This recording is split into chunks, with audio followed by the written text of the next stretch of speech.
আসসালামু আলাইকুম। 22 সদস্যের পে কমিশন গঠন করে প্রজ্ঞাপন জারি। শুনলেন শিরোনাম, এবার বিস্তারিত। সরকারি, আধা সরকারি, স্বায়ত্তশাসিত প্রতিষ্ঠান, রাষ্ট্রায়ত্ত ব্যাংক ও অর্থলগ্নি প্রতিষ্ঠান, সরকারি মঞ্জুরিপ্রাপ্ত বিশ্ববিদ্যালয় এবং রাষ্ট্রায়ত্ত শিল্প প্রতিষ্ঠানের কর্মকর্তা কর্মচারীদের জন্য নতুন বেতন কাঠামো নির্ধারণে 22 সদস্যের পে কমিশন গঠন করেছে সরকার। কমিশনের প্রথম সভা অনুষ্ঠিত হওয়ার তারিখ থেকে 6 মাসের মধ্যে সরকারের কাছে এই সুপারিশমালা জমা দিতে হবে। এছাড়া কমিশন বিদ্যমান বেতন ভাতা ও অন্যান্য সুবিধা পর্যালোচনা করে সুপারিশমালা জমা দেবেন। রবিবার 27 জুলাই অর্থ মন্ত্রণালয়ের অর্থ বিভাগ থেকে এ সংক্রান্ত একটি প্রজ্ঞাপন জারি করা হয়েছে। প্রজ্ঞাপনে বলা হয়েছে, সরকারি চাকরি আইন 2018 এর ধারা 15-এ দেওয়া ক্ষমতা বলে জাতীয় বেতন স্কেলের আওতাভুক্ত প্রজাতন্ত্রের সব শ্রেণীর কর্মকর্তা কর্মচারীদের জন্য জাতীয় বেতন কমিশন 2025 গঠন করা হয়েছে। সাবেক অর্থসচিব জাকির আহমেদ খানকে সভাপতি করে কমিশনের পূর্ণকালীন সদস্য করা হয়েছে। সাবেক সচিব ডক্টর মোহাম্মদ আলী খান, সাবেক হিসাব মহানিয়ন্ত্রক মোহাম্মদ মুসলিম উদ্দিন এবং সাবেক রাষ্ট্রদূত মোহাম্মদ ফজলুল করিমকে।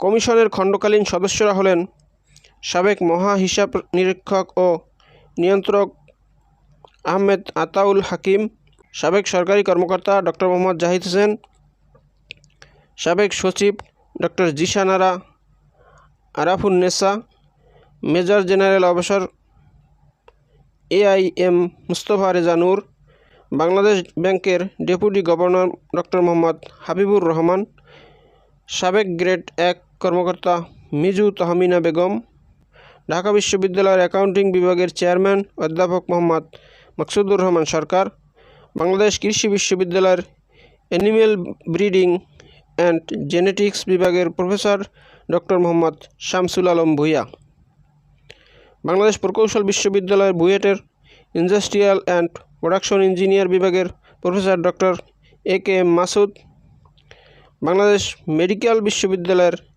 ইন্টারনাল মেডিসিন বিভাগের সাবেক চেয়ারম্যান অধ্যাপক সৈয়দ আতিকুল হক, বাংলাদেশ উন্নয়ন গবেষণা প্রতিষ্ঠানের মহাপরিচালক অধ্যাপক AKM ইনামুল হক, সশস্ত্র বাহিনীর একজন প্রতিনিধি, প্রতিরক্ষা মন্ত্রণালয় কর্তৃক মনোনীত আইন ও বিচার বিভাগের একজন প্রতিনিধি, আইন ও বিচার ও সংসদ বিষয়ক মন্ত্রণালয় আইন ও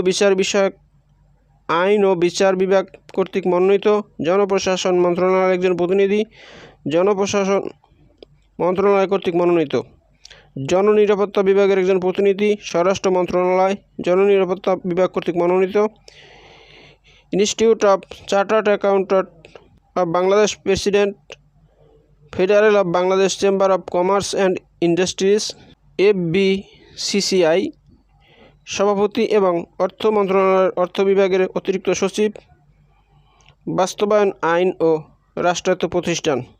কমিশনের সদস্য সচিব হিসাবে দায়িত্ব পালন করবেন সরকারের একজন সচিব অথবা অতিরিক্ত সচিব, যিনি জনপ্রশাসন মন্ত্রণালয় থেকে নিয়োগপ্রাপ্ত হবেন। কমিশন প্রয়োজনে খণ্ডকালীন সদস্য কো-অপ্ট করতে পারবেন। প্রজ্ঞাপনে কমিশনের কার্যপরিধি বলা হয়েছে, সরকারি, আধা সরকারি, স্বায়ত্তশাসিত প্রতিষ্ঠান, রাষ্ট্রায়ত্ত ব্যাংক ও অর্থলগ্নি প্রতিষ্ঠান, সরকারি মঞ্জুরিপ্রাপ্ত বিশ্ববিদ্যালয় এবং রাষ্ট্রায়ত্ত শিল্প প্রতিষ্ঠানের কর্মকর্তা কর্মচারীদের জন্য বিদ্যমান বেতন ভাতা ও অন্যান্য সুবিধা পর্যালোচনা কমিশন কী কী বিষয়ে সুপারিশ করবে তা প্রজ্ঞাপনে নির্ধারণ করে দেওয়া হয়েছে। এর মধ্যে রয়েছে কর্মকর্তা কর্মচারীদের জন্য একটি সময় উপযোগী ও যথোপযুক্ত বেতন কাঠামো নির্ধারণ, বিশেষায়িত চাকরিধারীদের বেতন কাঠামো নির্ধারণ, বেতন ভাতার ওপর আরোপযোগ্য কর, আয়কর জাতীয় বেতন স্কেলের আওতাভুক্ত কর্মকর্তা ও কর্মচারী কর্তৃক সরাসরি পরিশোধ করার ক্ষেত্রে বেতন কাঠামো স্থিতিকরণ, বেতন বহির্ভূত অন্যান্য সুবিধা যেমন বাড়ি ভাড়া, চিকিৎসা, যাতায়াত, আপ্যায়ন, প্রেষণ, কার্যভার, মহার্ঘ উৎসব এবং শ্রান্তি বিনোদন ইত্যাদি ভাতা নিম্নরূপ। মূল্যস্ফীতির সঙ্গে সামঞ্জস্য রেখে কর্মকর্তা কর্মচারীদের বেতন সমন্বয়ের পদ্ধতি নিরূপণ।